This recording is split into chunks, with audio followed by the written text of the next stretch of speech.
या महाराष्ट्रामध्ये असे भोंदू बाबा हे समाजालाच त्रास देत नाही तर आमच्या धर्माला सुद्धा बदनाम करतात.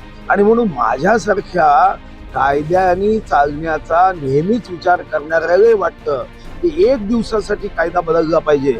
जसं एक दिवसाचा मुख्यमंत्री होता तसं एक दिवसाचा कायदा बदलला पाहिजे.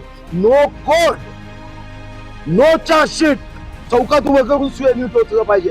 काय नवीन आहे? शेवटी अशा घटना घडतात, जेव्हा आरोप होतात तेव्हा आपण कोणतीही चौकशी प्रभावित होऊ नये म्हणून अशा राजीनाम्याची मागणी लोक करतात. त्याच्यामध्ये चूक काहीच नाही आणि संबंधितांनी राजीनामा दिलाच पाहिजे.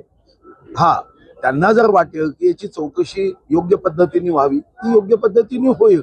पण हे प्रकरण किती गंभीर आहे म्हणजे खर तर कायद्याच्या चौकटीतच गुन्हेगाराला शिक्षा झाली पाहिजे. हे कायद्यावर विश्वास असणारा मी एक नागरिक आहे. पण जेव्हा टीव्हीच्या माध्यमातून मी त्यांच्यावरचे आरोप पाहतो, ऐकतो, तेव्हा माझ्यासारख्यालाही वाटतं की अशा व्यक्तीला कोर्टाच्या माध्यमातून न्याय देता चौकामध्ये उभं करून प्रत्येकाने एक एक सुई टोचत, साऱ्या सुई टोचत टोचत त्याचा मृत्यू झाला पाहिजे असं माझ्या मनात जेव्हा येते. याचं कारण आहे त्यांनी केलेले अघोरी कामं. किती वाईट कृत्य केलं. तुम्ही एक क्षण मनात आणा की कुठं चालला देश.